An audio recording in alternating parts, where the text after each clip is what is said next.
Hello student, स्वागत है आपका अपने यूट्यूब चैनल में। जैसा कि आप स्क्रीन पर देख रहे हो, जैविक खेती। तो आज अपने बात करेंगे जैविक खेती के बारे में कि ऑर्गेनिक फार्मिंग जो है वो क्या होता है और उससे जुड़े हुए सभी पहलुओं के बारे में बात करेंगे कि जैविक खेती करना क्यों ज़रूरी है, क्यों इसकी आवश्यकता है, क्या क्या इसके लाभ हैं और किस प्रकार से ये अपने कर सकते हैं, किन किन चीज़ों की अपने को आवश्यकता रहेगी। तो ये सारी चीज़ें अपने डिटेल से पढ़ेंगे। तो ये पीडीएफ के ज़रिए मैं आपको बता रहा हूँ। तो ये पीडीएफ आपको नीचे डिस्क्रिप्शन के अंदर मिल जाएगी और इससे आगे वाले पार्ट के अंदर भी जैविक खेती से रिलेटेड ही वीडियो आपको मिलेगी। तो ये आप अलग प्लेलिस्ट के अंदर सारी वीडियो जैविक खेती नाम से प्लेलिस्ट है, उसके अंदर देख सकते हैं। तो जैसा कि स्क्रीन पर आपको सामने यहाँ पर लिखा हुआ दिखाई दे रहा है, इसका परिचय, जैविक खेती क्या है, जैविक खेती क्यों ज़रूरी है, जैविक खेती का उद्देश्य और जैविक खेती के फायदे और जैविक खेती के अवयव। ठीक है, इन चीज़ों पर अपने आज बात करेंगे कि जैविक खेती आखिर होती क्या है और क्यों ज़रूरी है ये अपने को करना। तो जैसा कि अपने को पता है कि एक रासायनिक जो अभी फ़िलहाल चल रही है, जो नॉर्मल अपने करते हैं, रसायनों का प्रयोग करते हैं, उर्वरक यानी फर्टिलाइज़र का प्रयोग करते हैं, तो वो एक रासायनिक खेती है। केमिकल्स का प्रयोग कर रहे हैं, अपने अंधाधुंध प्रयोग हो रहा है उनका। तो वो जो चीज़ है वो मानव स्वास्थ्य और मृदा स्वास्थ्य दोनों पर गहरा विपरीत प्रभाव डालती है। उस चीज़ को रोकने के लिए अपने जैविक खेती का प्रयोग करते हैं, जिसके अंदर क्या है कि जीवों की अवशेष या फिर जीवों के अंश जो हैं उन्हीं से खाद वगैरह बना करके या फिर उन्हीं से विभिन्न प्रकार के जो केमिकल्स हैं जो हानिकारक हैं उनको रोका जाता है और जो लाभदायक चीज़ें हैं उनका प्रयोग करके खेती की जाती है। ठीक है, तो आगे अपने जानेंगे सारा कुछ जैविक खेती के बारे में। तो ये फर्स्ट वीडियो है जैविक खेती का। उससे जो अगर आपको आगे देखना है तो प्लेलिस्ट के अंदर जैविक खेती प्लेलिस्ट में आसानी से आप देख सकते हैं। आगे चलते हैं, देखते हैं इसके अंदर। तो जैसे जैविक खेती के बारे में बता रहा है कि जैविक खेती आखिर है क्या चीज़। ठीक है, तो जैविक खेती एक ऐसी पद्धति है, एक ऐसी टेक्निक है जिसमें रासायनिक उर्वरकों, कीटनाशकों एवं खरपतवारनाशियों के स्थान पर, तो ये तो मैंने आपको बता दिया है कि रासायनिक जो उर्वरक होते हैं वो कीटनाशी और खरपतवारनाशी, ये सारे इनके अंदर कुछ लाभदायक होते हैं क्योंकि लाभ देने के लिए अपने फसलों में प्रयोग करते हैं, परंतु ज़्यादातर क्या होते हैं, इनके लॉन्ग टर्म अगर सिम्टम देखे जाएं तो मिट्टी के ऊपर और मानव स्वास्थ्य पर विपरीत ही प्रभाव पड़ता है। इसलिए इनको रोका जाना ज़रूरी है। तो उनके स्थान पर अपने क्या करेंगे, जीवांश खाद, ठीक है, उसका प्रयोग करेंगे, जीवांश खाद का, जिसके अंदर FYM यानी गोबर की खाद आती है, कंपोस्ट, हरी खाद, जीवाणु कल्चर, जैविक खाद आदि आती है। ठीक है, और जैवनाशियों, ठीक, यानी कीटनाशियों का प्रयोग नहीं करेंगे तो उनके जगह कीटों को मारने के लिए और किसी का प्रयोग करेंगे, उसको बोलते हैं बायोपेस्टिसाइड। और बायो एजेंट, ठीक है, का प्रयोग करेंगे। बायो एजेंट का मतलब जो कीटों को मारने के काम में आते हैं, कोई भी जीव हो सकता है, उनका प्रयोग करेंगे।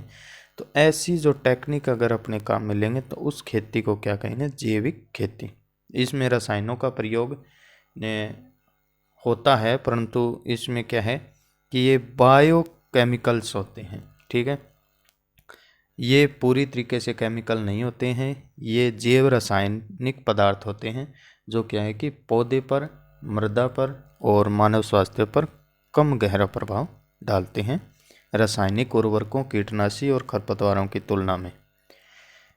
आगे दे रखा है इसमें, जिससे न केवल भूमि की उर्वरा शक्ति लंबे समय तक बनी रहती है। अब अपने को ये तो पता ही है, FYM का प्रयोग अपने करेंगे तो इससे मृदा की भौतिक दशा भी सुधरेगी, कणाकार सुधरेगा। ठीक है, तो फसल का उत्पादन है वो भी ज़्यादा होगा। लॉन्ग टर्म जो अपने लाभ हैं, प्रॉफिट हैं, वो लॉन्ग टर्म मिलेंगे अपने को, लंबे समय के लिए लाभ मिलेंगे।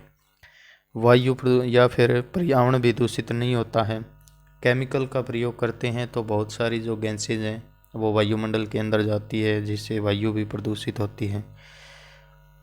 ठीक है, आगे जैविक खेती यह सदाबहार कृषि पद्धति है जो पर्यावरण की शुद्धता, जल व वायु की शुद्धता, भूमि की प्राकृतिक स्वरूप बनाने वाली, जल धारण क्षमता बढ़ाने वाली, धैर्यशील, कृत संकल्प होते हुए रसायनों का उपयोग आवश्यकता अनुसार कम से कम करते हुए कृषक को कम लागत से दीर्घकालीन, स्थिर व अच्छी गुणवत्ता का उत्पादन देने वाली पारंपरिक पद्धति है। ठीक है, यानी कि लॉन्ग टर्म इससे प्रॉफिट मिलेगा अपने को। जैसे जैसे इसका प्रयोग करेंगे अपने, जैसे खाद का प्रयोग ज़्यादा कर रहे हैं तो उससे मिट्टी की जो भौतिक दशा है वो सुधरेगी। ठीक है, और केमिकल्स का अगर अपने ज़्यादा प्रयोग करें तो मिट्टी का जो स्वास्थ्य है यानी कि सॉइल हेल्थ है उस पर विपरीत प्रभाव पड़ेगा। ठीक है, मिट्टी के कणों के चारों ओर विषैले जो जितने भी विषैले कण हैं यानी रसायन हैं, केमिकल्स हैं, वो चिपक जाएंगे और वो पौधों द्वारा ग्रहण करने पर मानव स्वास्थ्य पर विपरीत प्रभाव डालेंगे। इन सभी चीज़ों को रोकने के लिए जैविक खेती प्रयोग में ली जाती है। तो जैसे आप यहाँ पर देख रहे हो जैविक खेती के अंदर कौन कौन सी चीज़ें नॉर्मल आती हैं, तो वो मैं आपको यहाँ पर दिखा रहा हूँ। जैसे केंचुआ खाद है, तो केंचुआ खाद बना करके अपने उस खाद को यानी कि जिसको वर्मी कंपोस्ट बोलते हैं, तो उसका प्रयोग करके अपने खेती कर सकते हैं। हरी खाद का प्रयोग करके कर सकते हैं। ये सारी चीज़ें आगे आएंगी। हरी खाद यानी कि जो हरे पौधे होते हैं उन्हीं को अगर मिट्टी के अंदर दबा दिया जाए तो उससे एक विशेष प्रकार की खाद बनती है, क्योंकि ये जैविक अंश होते हैं और इनके विघटन यानी सड़ने गलने के बाद में मिट्टी के अंदर विभिन्न प्रकार के तत्व बढ़ जाते हैं। जैविक सुरक्षा प्रबंध, ठीक है, यानी कीटों का नियंत्रण करना, और खाद का प्रयोग भी किया जाता है। पशुपालन भी इसके अंदर आता है। फसल चक्र, क्रॉप रोटेशन अपना सकते हैं। अपने क्रॉप रोटेशन अपना करके अलग अलग फसलों का उत्पादन साल दर साल अगर करते रहेंगे तो मिट्टी की जो उर्वरा शक्ति है वो बढ़ेगी। और जैव उर्वरकों का प्रयोग, ठीक है, तो विभिन्न प्रकार के जैव उर्वरकों के बारे में जानेंगे अपने इन वीडियो के अंदर, और कौन कौन से जैव उर्वरक किस प्रकार से अपने काम में ले सकते हैं। जैविक खेती क्यों ज़रूरी है, ठीक है, अब अपने पढ़ रहे हैं जैविक खेती क्यों ज़रूरी है। कि अभी अपने नॉर्मल जो खेती करते हैं वो रासायनिक खेती है एक प्रकार से, क्योंकि हर एक चीज़ के अंदर रसायन है। चाहे उर्वरक प्रयोग कर रहे हैं, जैसे यूरिया का प्रयोग कर रहे हैं तो वो रसायन है। ठीक है, और अपने और भी किसी तरह जैसे कीटनाशी का प्रयोग कर रहे हैं तो वो तो रसायन होते ही हैं। तो ये इसी प्रकार से अपने बार बार फसल पर कई बार रसायनों का अटैक होता है, जिसमें से बहुत सारे जो हानिकारक जो रसायन हैं वो फसल स्वास्थ्य पर विपरीत प्रभाव डालते हैं। पौधे के अंदर होते हुए वो दानों के अंदर चले जाते हैं, और दानों के अंदर जाने पर वही दाने मानव स्वास्थ्य पर विपरीत प्रभाव डालते हैं। इस चीज़ को रोकने के लिए जैविक खेती करते हैं, और अब अपने जानेंगे क्यों करते हैं। रसायनों के प्रयोग से हवा पानी दूषित हो रही है, ये तो पता ही है। बंजर भी हो रही है मिट्टी बंजर होने का कारण यही है क्योंकि उसके अंदर हानिकारक केमिकल्स बढ़ गए हैं। अगर मनुष्य को अगर श्वसन अच्छे से नहीं होगा, सांस अच्छे से नहीं ले पाएंगे, वायु प्रदूषित होगी, तो उसका जो ग्रोथ है, वृद्धि है, वो रुक जाएगी। तो इसी प्रकार पौधों में होता है। पौधों को अगर मिट्टी से संतुलित मात्रा में पोषक तत्व अच्छी प्रकार से टाइम टू टाइम न मिले तो वो मिट्टी है वो उत्पादन देना बंद कर देती है, यानी कि बंजर हो जाती हैं, खाद्यान्न दूषित हो जाते हैं। तो मैंने अभी आपको बताया था कि पौधे से होते हुए ये केमिकल्स दानों के अंदर चले जाते हैं, जिससे क्या है कि उनकी जो मेन प्रॉपर्टीज़ होती है जिसके लिए उसको बनाया गया है, यानी किसी दाने को अपने कार्बोहाइड्रेट के लिए खाते हैं, किसी को प्रोटीन के लिए खाते हैं, तो उनके अंदर वो जो ग्रेडियंट होता है वो कम हो जाता है, यानी प्रोटीन की मात्रा कम हो जाएगी। अब अगर दालों को अपने खा रहे हैं तो उनके अंदर प्रोटीन के लिए खाते हैं अपने, प्रोटीन अगर कम हो जाएगा तो दालों का कोई भी यूज नहीं रहेगा। ठीक है, कृषि रसायनों से कैंसर व आनुवंशिक नुकसान होता है, तो ये तो अपने को पता है। जैसे गेहूं के अंदर पेस्टिसाइड का बहुत ज़्यादा उपयोग करते हैं अपने, फर्टिलाइज़र का बहुत ज़्यादा प्रयोग करते हैं, तो उनको खाने से मानव स्वास्थ्य है वो बिगड़ता है, विभिन्न प्रकार के रोग हो जाते हैं। मिट्टी में सूक्ष्म पोषक तत्वों की कमी बनी रहती है, सूक्ष्म पोषक तत्व नहीं आ पाते, क्योंकि अपने जैसे यूरिया का प्रयोग करेंगे तो यूरिया से क्या मिलेगा, केवल नाइट्रोजन मिलता है पौधे को, सूक्ष्म पोषक तत्वों की कमी बनी रहती है। कीड़े व बीमारियों अधिक उग्र व प्रतिरोधी प्रजातियों का प्रजनन होता है। तो कीट व रोग वगैरह हैं वो ज़्यादा बढ़ जाते हैं, जिससे क्या है कि फसल की वृद्धि रुक जाती है। अगला है कृत्रिम उर्वरक और कीटनाशक महंगे होते हैं, जिससे खेती की लागत में वृद्धि होती है। आगे इसमें अपने जानते हैं जैविक खेती के महत्व। जैविक खेती का महत्व क्या है? तो जैविक खेती के महत्व के अंदर दे रखा है भूमि की उर्वरा शक्ति में वृद्धि व टिकाऊपन। भूमि की उर्वरा शक्ति में वृद्धि व टिकाऊपन आता है, यानी अगर अपने फर्टिलाइज़र का प्रयोग छोड़ करके खाद का प्रयोग करते हैं, मैन्योर का प्रयोग करते हैं, तो उससे क्या है कि उर्वरा शक्ति बढ़ेगी, मिट्टी का कणाकार सुधरेगा, जल धारण क्षमता बढ़ेगी, पोषक तत्वों उद्ग्रहण करने की क्षमता बढ़ेगी, और उससे क्या है कि पौधे की वृद्धि व विकास ज़्यादा होगा।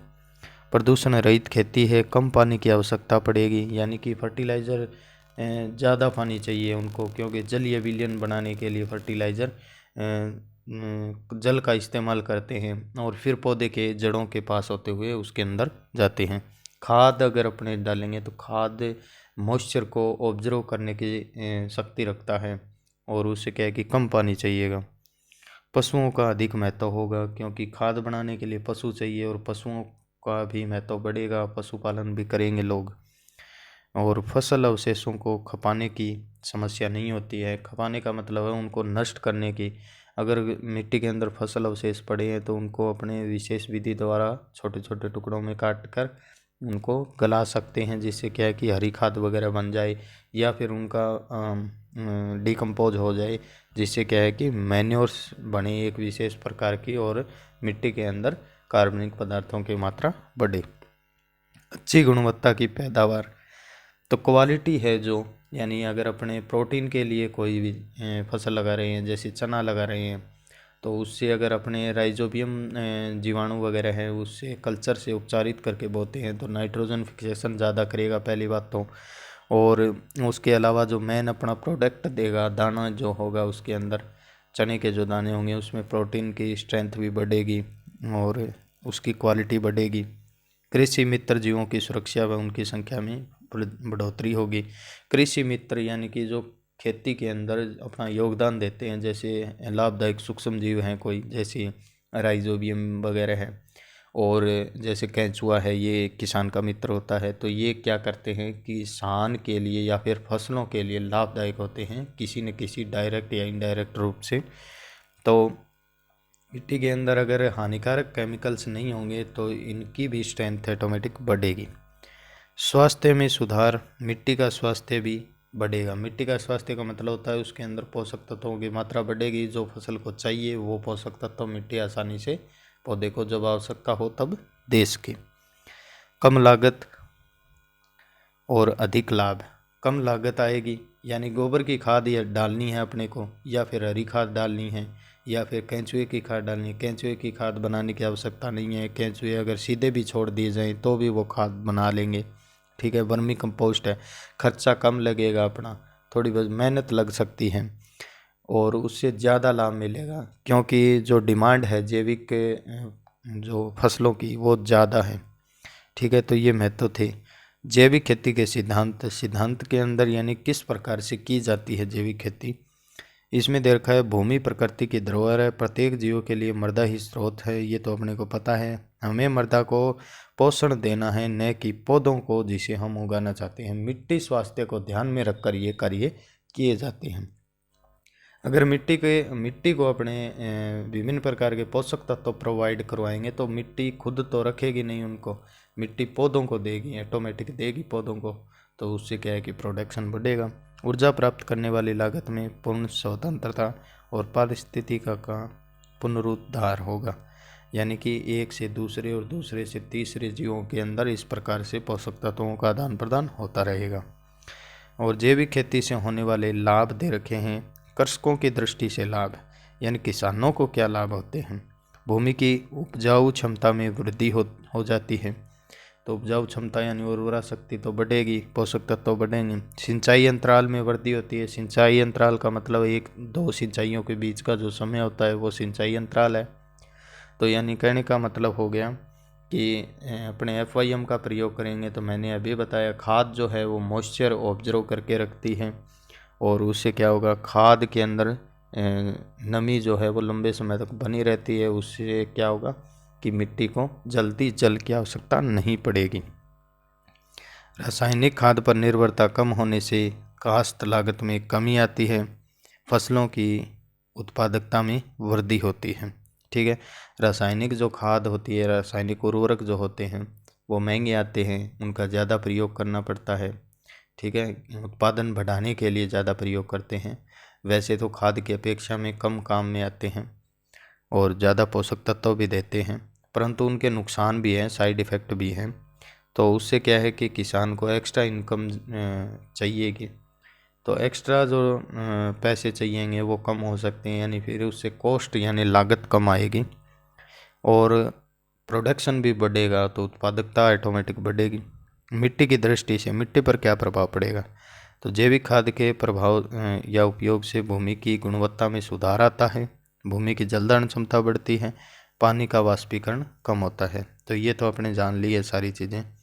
पर्यावरण की दृष्टि से क्या प्रभाव पड़ेगा, पर्यावरण की दृष्टि से सिंपल सा है, रासायनिक जो केमिकल्स होते हैं वो नहीं छोड़ते हैं जैविक खेती करेंगे तो, क्योंकि रासायनिक खेती के अंदर ये सब होता है। पेस्टिसाइड का प्रयोग करते हैं, अपने इंसेक्टिसाइड का प्रयोग करते हैं, फर्टिलाइज़र का प्रयोग करते हैं, तो उससे जो कई प्रकार के जो केमिकल्स हैं वो एटमॉस्फेयर के अंदर रिलीज होते हैं, जिससे क्या है कि मानव स्वास्थ्य और फसलों पर विपरीत प्रभाव पड़ता है।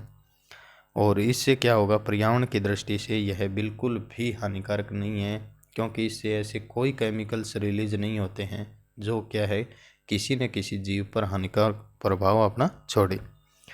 तो इससे क्या है, भूमि के जल स्तर में भी वृद्धि होती है। भूमि के जल स्तर में वृद्धि कैसे होगी, क्योंकि यह जो जल है अपने भूजल जो है उसका दोहन ज़्यादा नहीं करेंगे, कम करेंगे। कम करने से क्या होगा कि अगर भूमि का जो जल कम निकालेंगे अपने तो उसकी मात्रा बढ़ जाएगी ऑटोमेटिक, क्योंकि ऊपर अपने खाद का प्रयोग कर रहे हैं तो अधिक अंतराल पर अपने को जल की आवश्यकता पड़ेगी। और प्रदूषण भी कम होगा, मिट्टी का भी प्रदूषण कम हो जाएगा। खाद्य पदार्थों का उपयोग करेंगे तो मृदा में जल की मात्रा भी बढ़ेगी। कचरे का उपयोग खाद बनाने में होने से बीमारियां भी कम हो जाएगी, यानी कचरा वगैरह भी नहीं इधर उधर पड़ा रहेगा। फसल उत्पादन की लागत में कमी आएगी, आय में वृद्धि होगी। अंतर्राष्ट्रीय बाजार की स्पर्धा में जैविक उत्पाद की गुणवत्ता पर खरा उतरना। तो यानी कि इससे इसके जो प्रोडक्शन होगा, जैविक खेती करेंगे अपने, जो प्रोडक्शन होगा उसकी डिमांड भी ज़्यादा है, तो उससे किसान को लागत कम आएगी और प्रोडक्शन ज़्यादा होगा तो उसकी आमदनी भी बढ़ेगी। तो ये था नॉर्मल जैविक खेती के बारे में। आगे वाली वीडियो के अंदर सविस्तार लेकर आएंगे कि जैविक खेती किस प्रकार से की जाती है, कौन कौन से जैव उर्वरक प्रयोग किए जाते हैं, जैसे राइजोबियम है, जोस्पिरिलम है, तो ये कैसे प्रयोग किए जाते हैं, क्यों प्रयोग किए जाते हैं, कब इनका प्रयोग करना चाहिए, वो सारी चीज़ें इसके अंदर लेके आएंगे वीडियो में। तब तक आप चैनल को सब्सक्राइब कीजिए, जो जैविक खेती कर रहे हैं उन तक ये वीडियो शेयर कीजिए, क्योंकि आगे आने वाली वीडियो जैविक खेती से पूर्णतः रिलेटेड होगी और वो मैं समझता हूँ कि आपके हित के अंदर होगी। तो ये एग्रीकल्चर स्टूडेंट्स और जो किसान वर्ग हैं उन सभी के लिए ये चीज़ें ज़रूरी हैं, क्योंकि इंडिया के अंदर इस प्रकार की खेती की काफ़ी डिमांड है। तो आज की वीडियो के अंदर इतना ही। अगली वीडियो लेकर आएंगे जैविक खेती से संबंधित है, तो अगली वीडियो देखना न भूलें। धन्यवाद।